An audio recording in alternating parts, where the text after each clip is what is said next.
It goes without saying that physical media isn't quite as mainstream as it used to be, but the market for it in the modern day, although niche, is very strong. I personally love physical media, and there are many reasons why I favour it over the streaming service equivalent. There is something about owning a Blu-ray, DVD, VHS tape, CD, and so on that feels far more meaningful than clicking a button and streaming straight to your device. But before we get to that, let me get the one and only negative thing about physical media out the way. As someone who owned well over 500 DVDs at one stage before selling them or giving them away, I will agree that owning a physical collection can sometimes be a bit of a pain to deal with. It's why when I started collecting Blu-rays, I would only purchase my very favourite films. Films I know that I'll rewatch for years to come. And if I purchase a movie I haven't seen before and I go on not to like it, again, I'll simply sell or give it away. I understand this is not an efficient system for most, and a lot of people do not want 104 copies of Nuki in their collection. On top of that, the average person is not connected with the online film sphere and therefore may not be aware of what films they should be looking out for. So chancing it with something on Netflix and praying it isn't complete garbage makes sense. This is one of very few perks of having an online library of media.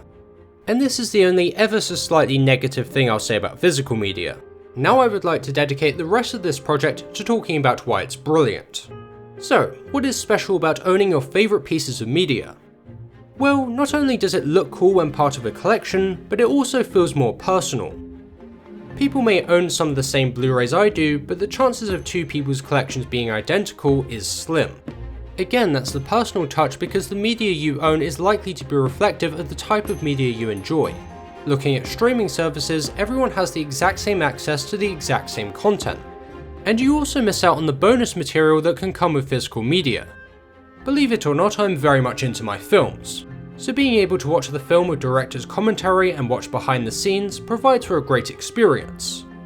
There are also a few unique cases with films such as Logan where the Blu-ray comes with a different version of the film. Logan is impeccable, but is also extremely sad to watch. This sadness is further emphasised with Logan Noir. The black and white allows you to focus even more on those characters and their emotions. And just to make it clear, this version of the film was colour graded in a way to match the black and white. Playing the original film and turning your screen black and white is not a suitable alternative. And platforms such as Disney Plus do have the original film, but the noir version is not available. But this of course is not an issue to anyone who owns this Blu-ray. And it's great because I get to decide which version of the film I want to watch depending on whether I want to feel depressed or extremely depressed. Anyway, I also really like when physical media takes advantage of the case. For example, I do own Fight Club on Blu-ray and it's an excellent film to have in my collection. However, I've also held on to this special DVD. Whenever I rewatch the film, I of course opt to the Blu-ray for the high definition quality. But I do really love the cardboard design these discs are kept in, and the cool booklet that comes with it. It's a nice touch which allows you to connect with the media just a tad bit more. So those are just a handful of reasons why I believe physical media is better than the alternative. And the main reason I love physical media might be a little pretentious, but here goes. We consume media because we want to be immersed in a story in some way, shape or form.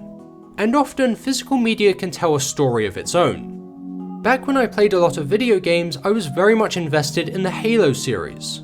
And I remember going to the game store on a Friday afternoon and purchasing Halo 3. Now would that positive memory that I associate with the game be quite as strong if I had simply downloaded it? Probably not. This is something I value, and as long as it's available, I will continue to purchase physical copies of my favourite pieces of media. I've been your host, That Other George, and thank you for watching.